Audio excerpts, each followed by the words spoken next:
Shalom Adonai, boa noite. Vamos abrir as nossas Bíblias em Êxodo, capítulo de número 16. Vamos ler a partir do versículo 1. Partiram de Elim, e toda a congregação dos filhos de Israel veio para o deserto de Sim. Está entre Elim e o Sinai, aos 15 dias do segundo mês, depois que saíram da terra do Egito. Toda a congregação dos filhos de Israel murmurou contra Moisés e Arão no deserto. Disseram-lhe os filhos de Israel: quem nos dera tivéssemos morrido pelas mãos do Senhor na terra do Egito, quando estávamos sentados junto às panelas de carne e comíamos pão a fartar, pois nos trouxeste a este deserto para matardes de fome toda essa multidão. Pode assentar.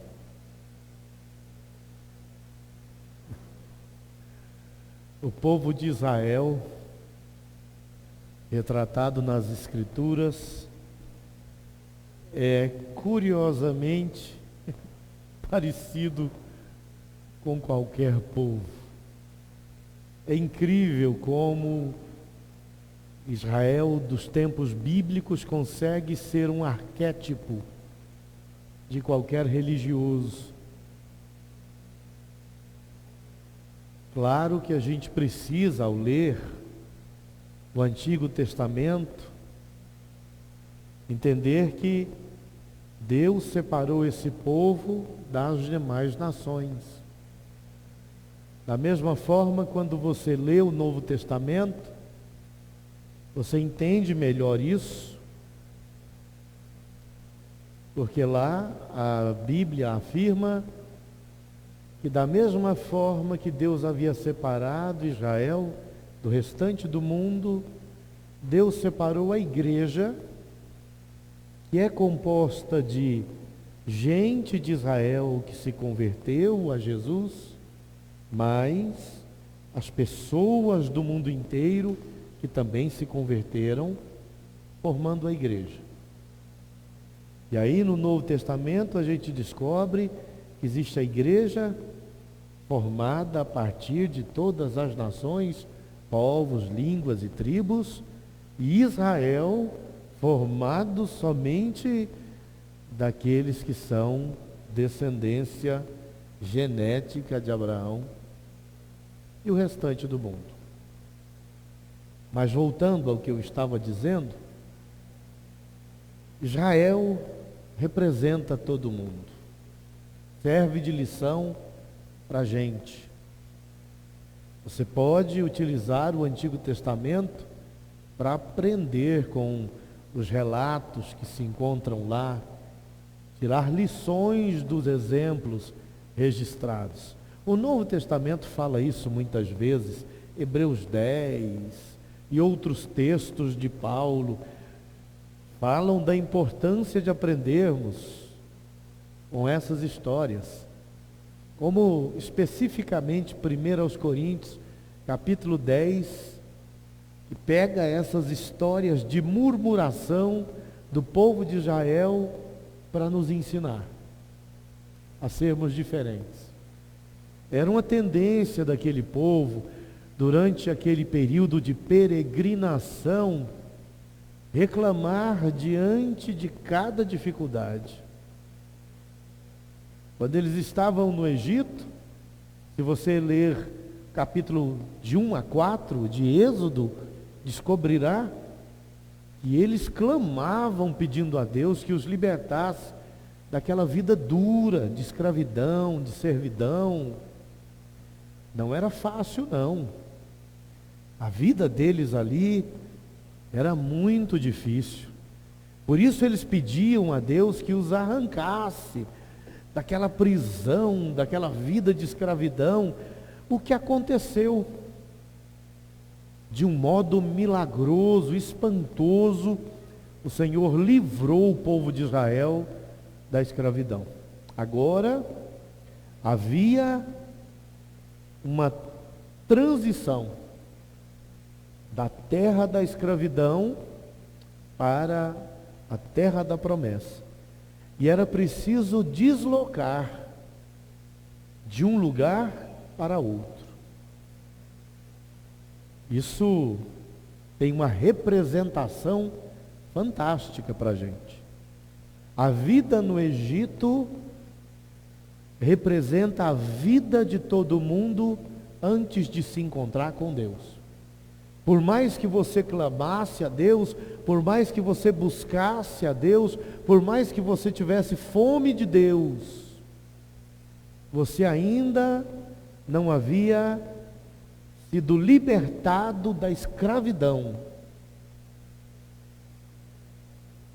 A maioria de nós, para não dizer todos, antes de se converter, com certeza, já tinha uma inclinação na direção de Deus. Um desejo de encontrá-lo, de conhecê-lo, uma fé sem conhecimento, talvez até uma religião sem tanto compromisso, mas tudo isso por causa desse desejo de estar diante de Deus. Aquele povo no Egito, daquela mistura de religiões, politeísta, tinha esperança de serem livres e servirem a Deus. Então aquela vida no Egito simboliza a nossa vida antes de Cristo. Deus os libertou dali e eles precisavam percorrer até a terra prometida, que simboliza a nossa chegada aos céus.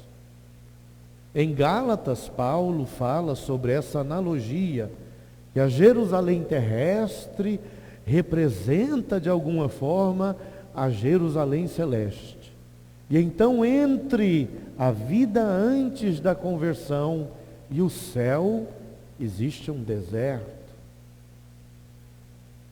E era preciso atravessar aquele deserto. Isso é muito interessante. Existem muitas igrejas prometendo que entre a conversão e o céu existe um paraíso. E tem muita gente achando que assim que se converteu, o paraíso se abriu para ele e agora são 1000 maravilhas. Tem gente que se revolta porque se converte e as coisas não ficam fáceis como gostaria.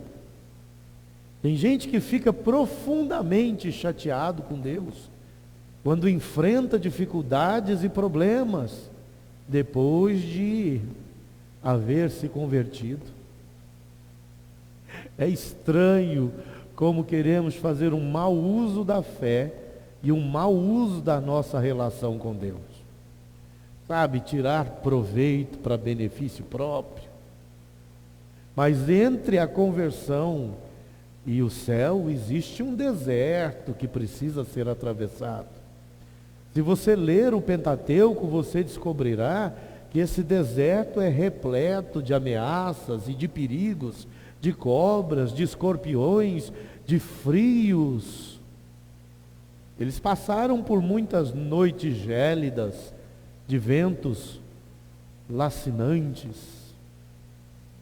Já lidou com um vento assim, que parece que perfura seu corpo de tanto frio? Lugar tão frio ali, uns 4 graus, 2, 3 abaixo de zero, e quando vem aquele ventinho assim, você sente como se fossem lanças.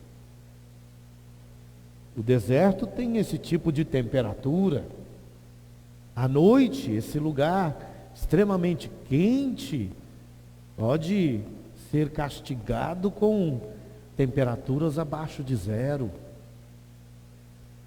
O que torna mais difícil a sobrevivência no deserto é essa amplitude que se encontra entre a diferença de temperaturas. Durante o dia chega próximo de 45 graus e durante a noite menos de 10 graus. Então, essa amplitude da diferença entre os extremos do clima, da temperatura, massacra qualquer coisa que tente viver ali. Eu gosto de assistir um tipo de reality chamado Desafio sobre Fogo. Esse reality é um campeonato, reúne ferreiros. Já houveram ferreiros famosos do Brasil lá, construtores de facas, lanças, espadas. E é muito interessante o processo de fabricação de um belo aço que resiste às provas, porque lá o programa é o seguinte: eles escolhem o aço, precisam construir uma faca, uma espada, que depois é testada. E aí eles pegam essa espada, batem no concreto, batem no ferro, ela não pode perder o corte, e aí eles testam ela, cortando porcos, peixes, cordas, e ela tem que manter, ela não pode quebrar, ela tem que resistir, ela é testada duramente.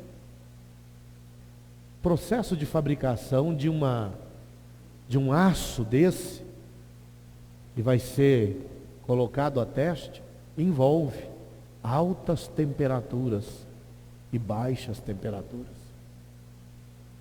O aço é colocado na fornalha e ele fica incandescente, ele praticamente derrete.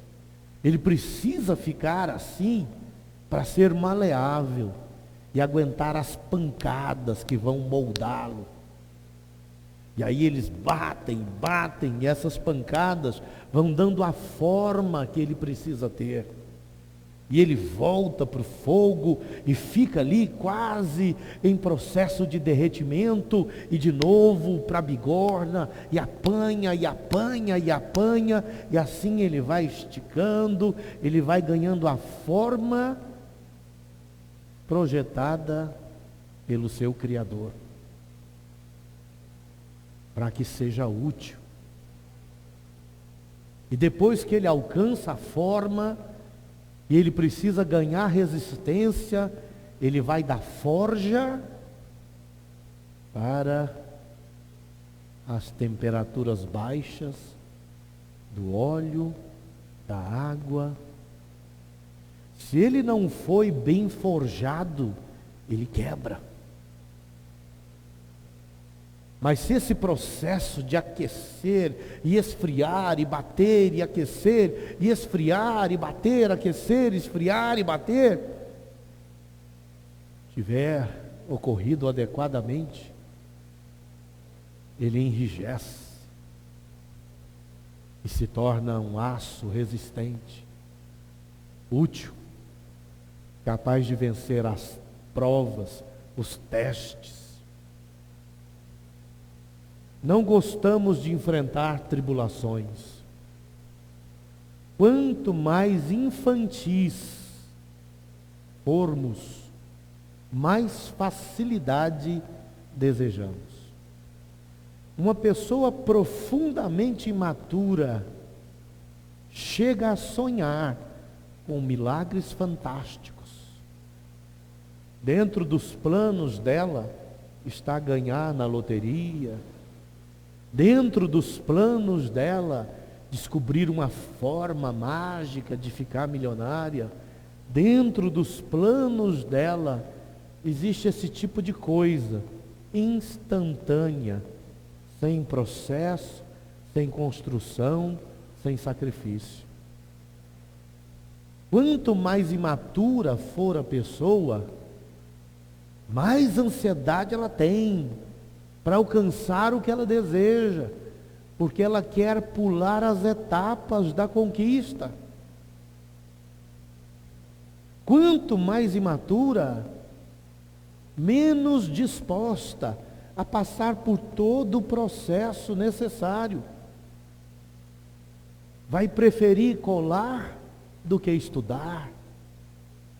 Vai preferir roubar do que batalhar para conseguir ter condições de adquirir. Vai preferir tomar, como se fosse uma criança mesmo, do que construir. A infantilidade causa imediatismo, enche de ansiedade, de birra, de murmuração.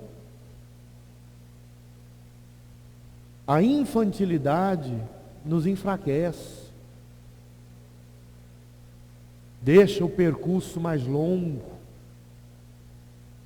os processos se tornam mais desgastantes, as impossibilidades se agigantam, as reclamações aumentam e o sucesso vai se tornando impossível.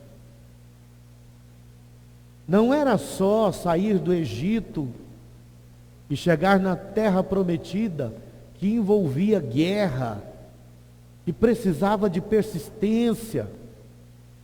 Todas as coisas na vida também precisam de persistência. E muitas envolverão guerras. Conquistar pode ser a consequência de saber esperar, sem morrer, sem desmaiar. Tem gente que não pode esperar um mês, uma semana. Existem pessoas que não conseguem prosseguir em um plano que demanda meses. Tem gente que não quer entrar numa faculdade porque pensa no tempo que ele vai ficar lá dentro estudando. Tem gente que já fez curso superior, muitas vezes também já tem um médio, mas não quer fazer um curso técnico, nem uma especialização, porque fica pensando 18 meses, 24 meses, é muito tempo.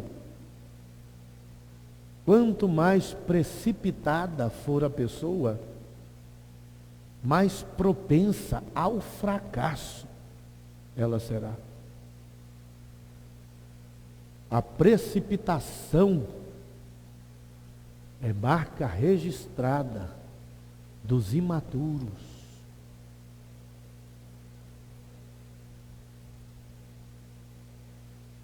Coisas boas nem sempre são fáceis. Elas podem demandar insistência. Um curso bacana pode demandar de você muitos anos de preparação. Um concurso bacana pode demandar muitos anos de estudo. Quanto mais imediatista, mais precipitado, mais te assustará esse tipo de proposta. Estude 2 anos para passar, estude 3 anos, estude 4 anos. Isso enlouquece o precipitado. O quê? Estudar.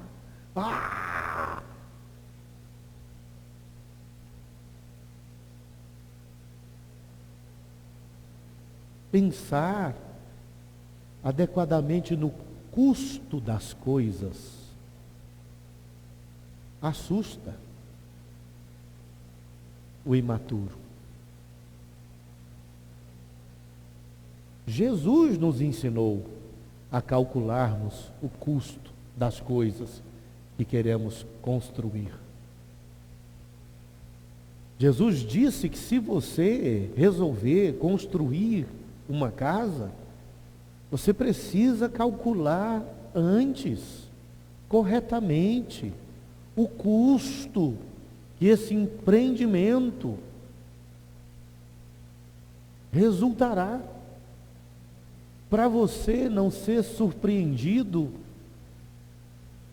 e no meio da construção perceber que não estava preparado e precisar desistir da sua obra.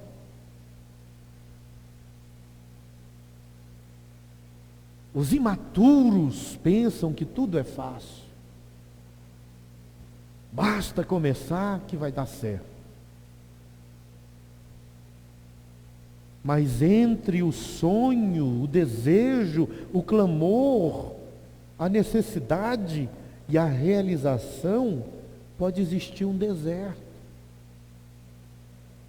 Um deserto que vai exigir de você dormir menos um pouco, acordar mais cedo talvez, dormir mais tarde talvez. Pode exigir de você mais sacrifício, menos passeio, menos viagens, menos diversão. Existem pessoas que não são capazes de reduzir o período de diversão do dia dela. Não conseguem reduzir o período que gastam com séries, com jogos, com brincadeiras, para construírem algo que seja importante para elas.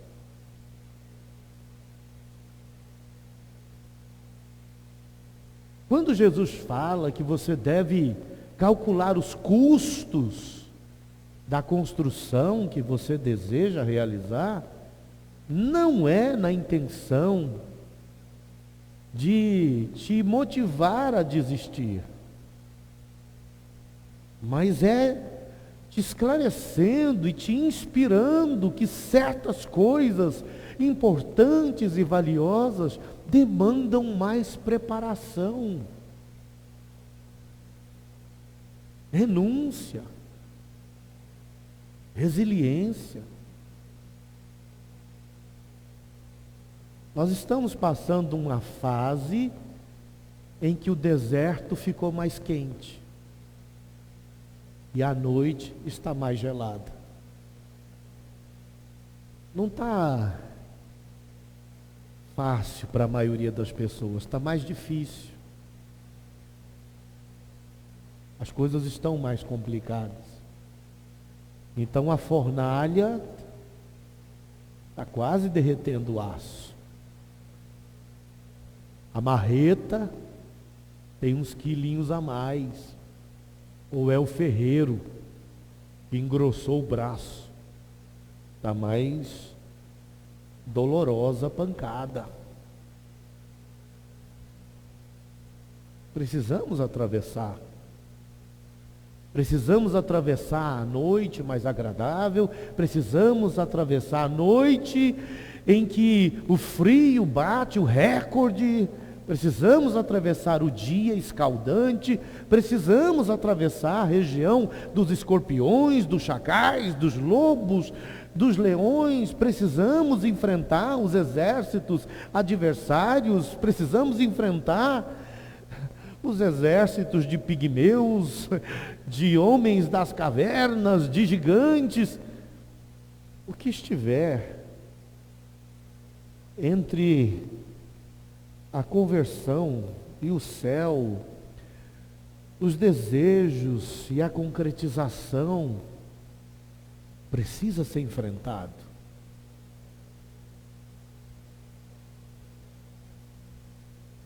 Uma vez eu assisti um filme de um jovem ao lado de um guerreiro viking, cheio de cicatrizes.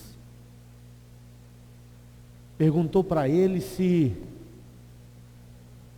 ele havia vencido muitas batalhas. E ele disse que havia sobrevivido a muitas guerras e vencido algumas batalhas. E aí ele falou assim: eu gostaria de ser um guerreiro, mas você tem muita cicatriz. Eu não queria tanta cicatriz. E aí aquele viking olhou para ele e disse: então você nunca será um grande guerreiro. Nunca será. É preciso enfrentar. Enfrentar crendo, enfrentar prevalecendo, é preciso. Preciso persistir. É preciso, ao ver as dificuldades, criar força. Israel não fazia isso. Quando se deparava com dificuldades, fantasiavam que a vida já havia sido mais fácil. Era mentira. Nenhum deles havia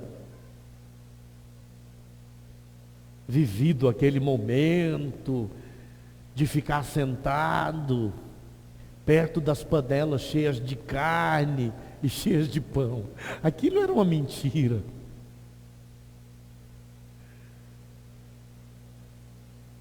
Sabe que o medo, o desespero, a preguiça cria miragens. Uma das coisas mais interessantes na história de Israel é que as verdadeiras miragens não foram criadas pelo deserto, mas pela covardia. A covardia que criou as miragens. Você já assistiu o filme sobre o deserto? E o deserto, a dificuldade, a sede, leva a pessoa ao delírio e ela começa a imaginar coisas que não existem. Ela enxerga miragens, um oásis e não tem nada. Já assisti um filme que o sujeito caía de rosto em uma poça de água, se molhava e jogava para cima e bebia, mas não tinha nada disso, era miragem. Ele estava metendo a cara na terra e jogando areia para cima e bebendo areia. Quem criou miragem não foi o deserto, foi a covardia. A covardia os fazia enxergar coisas que não existiam. Criava memórias falsas de tempos que não foram vividos e que eram melhores do que aqueles nos quais se vivia.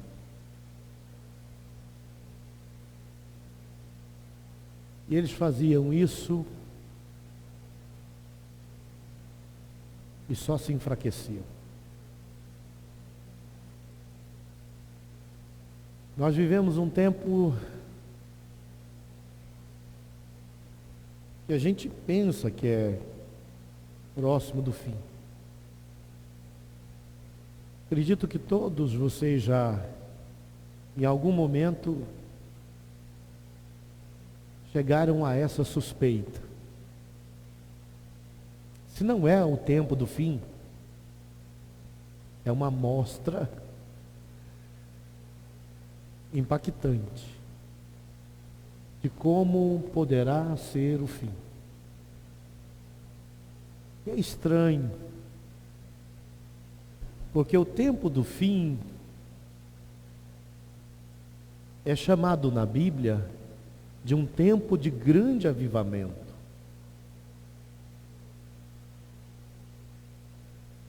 A profecia de Joel, revisada por Pedro, está em Joel 2 e está em Atos capítulo 2. Falam de um grande avivamento no final. O ápice desse avivamento é o arrebatamento. Então aqueles que forem arrebatados passarão no tempo do fim uma renovação espiritual muito grande. O suporte do Espírito Santo a eles será muito grande. Quando a gente estuda como será esse tempo do final, percebemos pelas profecias que não será um tempo fácil de se viver. Será um tempo pior do que esse que nós enfrentamos agora. Então, a essa época, o deserto aumentará a sua temperatura.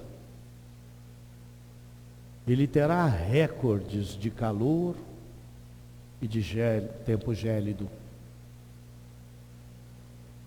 Como um tempo mais difícil do que o nosso, será também de avivamento. Essa pergunta é importante, por quê? Porque paralelamente ao avivamento, haverá apostasia. A Bíblia fala que também acontecerá um grande esfriamento. Então, ao mesmo tempo do avivamento, haverá um esfriamento.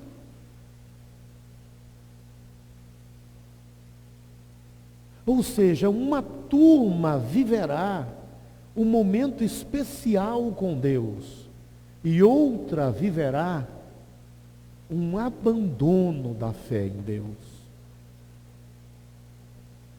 Não é à toa que 5 virgens têm fogo suficiente para aguentar a noite longa. E 5 loucas pensam que o noivo não vai chegar coisa nenhuma. E inconsequentes acabam fora do casamento. A própria parábola das virgens mostra esse grupo que sofrerá o avivamento e o grupo da apostasia. Eu entendo porque a apostasia acontecerá. As pessoas não conseguem lidar com sofrimento. São fracas demais.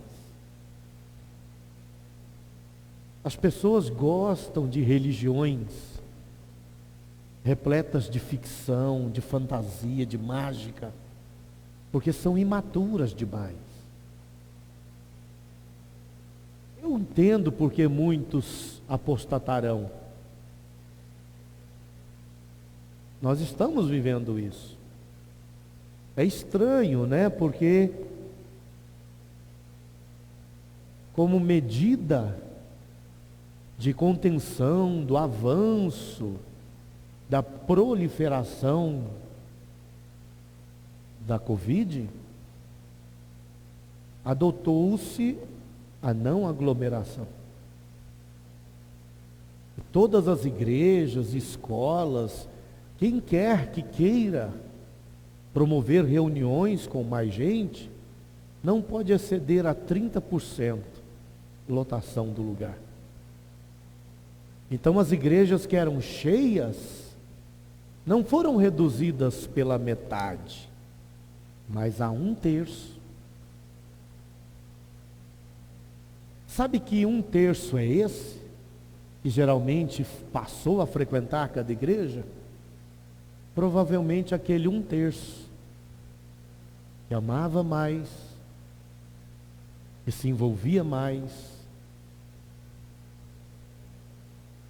estava mais fortalecido. Aqueles irmãos, mais ou menos, aqueles irmãos que pouco vinham, aqueles irmãos que não ajudavam a construir igreja, aqueles irmãos que acompanhavam, fazem parte dos 2/3 que não podem ocupar. É estranho como muitos que já não ocupavam seu lugar como igreja, aproveitaram esse momento para desocuparem a igreja onde iam.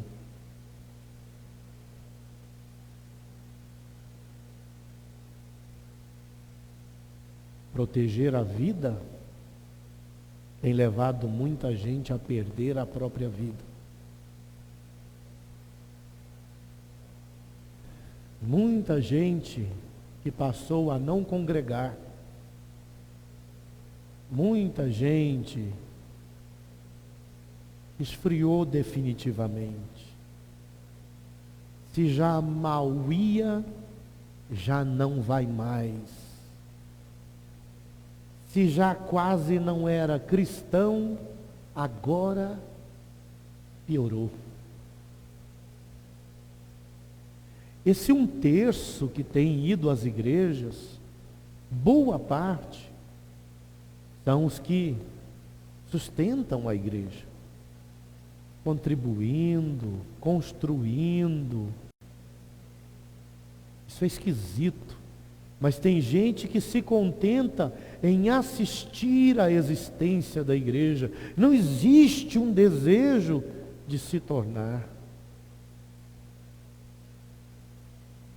Era, nessas horas de dificuldade, uma oportunidade de aproximação maior.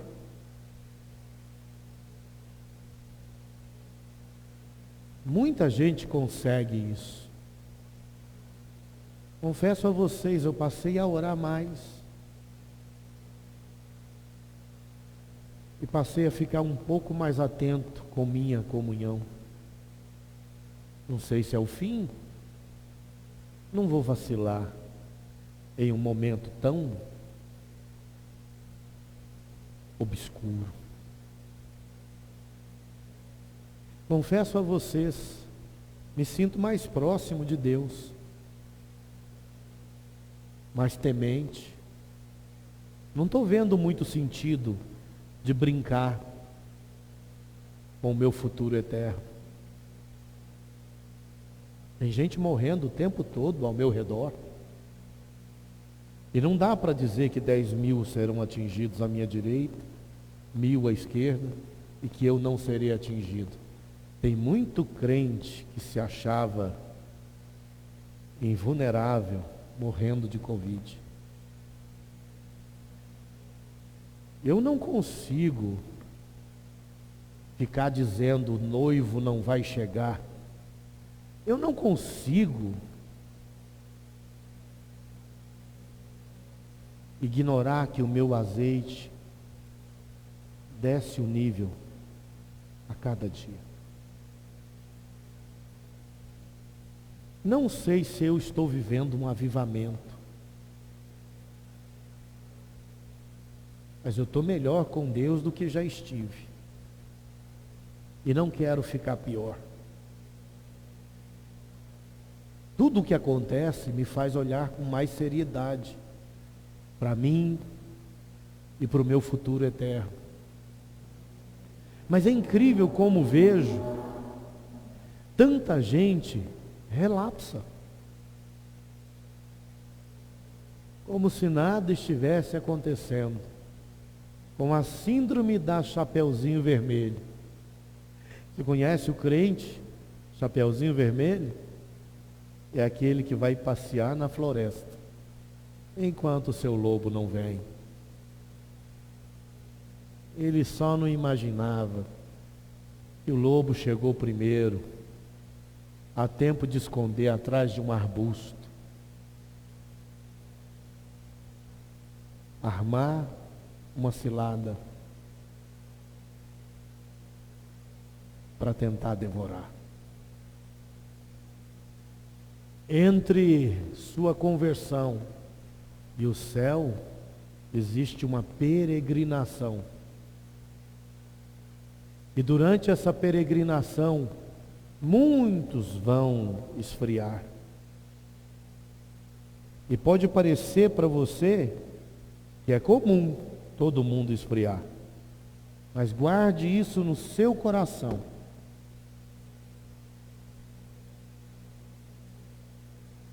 Para os que serão arrebatados, o tempo da apostasia dos outros será tempo de avivamento. Enquanto muitos vão se afastar, os arrebatados vão se aproximar. Afinal de contas, quando o perigo vem, as ovelhas se aproximam do pastor. Vamos orar. Senhor, pedimos sua bênção, despertamento espiritual, para prosseguirmos até a chegada nas mansões celestiais. Muita gente vivendo de qualquer jeito, muita gente se afastando da verdade, da sua palavra, muita gente aproveitando esse tempo de pandemia para interromper sua peregrinação espiritual. Muita gente, Senhor, levando inconsequentemente a comunhão, a representação que nós juntos como cristãos, produzindo a igreja, seu corpo, fomos comissionados a realizar. Nos abençoe, meu Deus, para que sejamos mais atentos à qualidade da nossa espiritualidade. Nos ajude. Eu quero viver um avivamento, mesmo que todos ao meu redor apostatem, esfriem. É claro que eu vou tentar ajudá-los, mas mesmo que se afastem de Ti, eu não quero me afastar do Senhor. Se for a semelhança da história da multiplicação dos pães, quando 70 discípulos te abandonaram e só 12 ficaram, eu quero fazer parte do grupo menor que se aproxima do Senhor. Não quero ser desses que se afastam, que oram menos. Não quero ser desses que passam a aproveitar mais do mundo e se tornam mundanos. Desses cuja fé enfraquece. Desses que são pouco cristãos. Uma mistura sem fim. Mais mundanos do que crentes. Eu quero viver nesse mundo como se dele não pudesse aproveitar. Eu quero seguir os meus planos, os meus projetos, mas sem arriscar a minha fé, a minha comunhão contigo, a integridade espiritual. Eu não quero uma vida espiritual enfraquecida, desbotada.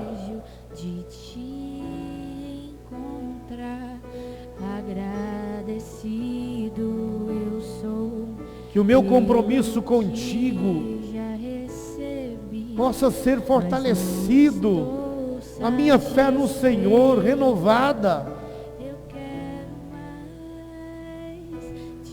Minha comunhão contigo renovada.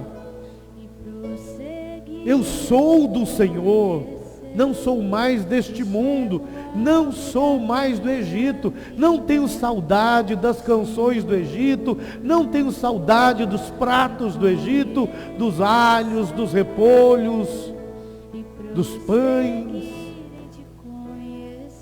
Sei que ainda não estou na terra que o Senhor prometeu para mim, mas sigo, eu sigo, e quero chegar,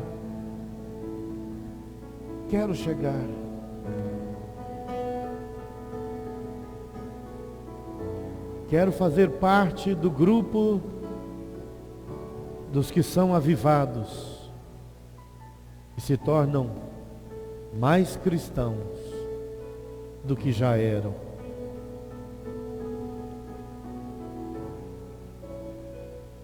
Você pode dizer isso? ainda com olhos fechados, põe a mão sobre o seu coração e diga: Senhor, eu não quero ser um dos que esfriam na fé e desistem do caminho do Senhor. Eu quero ser um dos que são avivados e se tornam ainda mais apaixonados, mais crentes, fiéis e sinceros. Eu quero estar mais próximo do Senhor, em nome de Jesus. Aplauda o Senhor.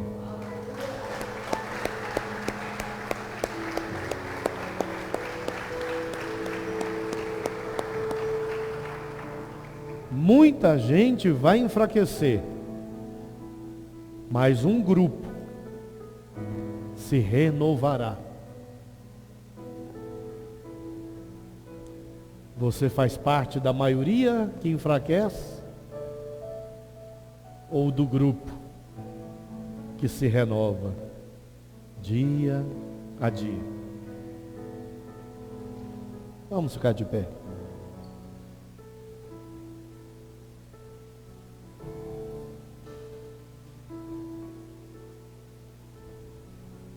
Obrigado, Senhor, Deus eterno e glorioso. Tanta gente se afastando de Ti, tanta gente voltando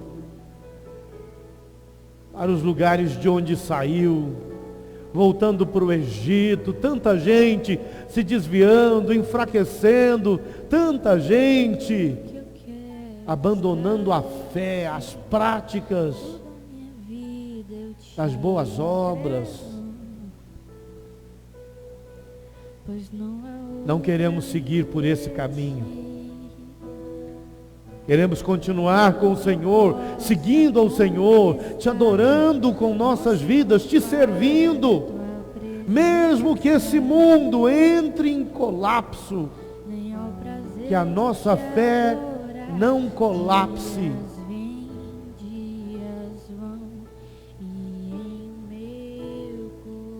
Que avancemos, que o Senhor nos fortaleça, nos dê resistência, resiliência, que sejamos perseverantes, cada vez melhores e mais cristãos. Te agradeço pela vitória que os nossos irmãos que estavam com Covid obtiveram. Muitos que estavam gripados não estavam com Covid. E os que estavam, venceram. Também oramos pela vida da Paulinha e de toda a sua família, pedindo o consolo do Senhor. Sabemos que o Senhor recebeu Joaquim e ele descansou de suas dores. Te louvamos por isso. Nos aguarda no lugar onde também queremos chegar, reunindo com os nossos irmãos que creram no Senhor até ao final de suas vidas. Nos abençoe, Pai, durante esse percurso que ainda nos resta.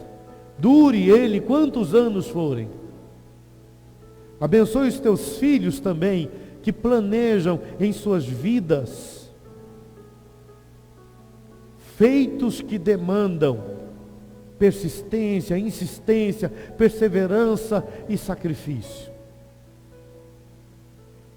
Nos ajude com determinação para que alcancem, se forem bons desejos, para o bem de suas vidas. Nos ajude, Senhor, que a nossa fé nos torne mais resilientes e não mais fracos. Que a nossa comunhão contigo nos torne mais guerreiros e não covardes. Que crer no Senhor nos faça o povo que vencerá o diabo, o mundo, o mal, o pecado pelo poder da fé. Seres celestiais, que o Senhor possa receber esse culto construído para a sua glória, seu louvor. Te entregamos, Pai. Te agradecemos. Em nome de Jesus. Ainda de olhos fechados, que o amor de Deus, a graça do nosso Senhor e Salvador Jesus Cristo, que a comunhão e as consolações do Espírito Santo sejam com todos nós, não apenas hoje, mas para todo sempre. Todos digam amém. Terminado em nome de nosso, aleluia, aplausos.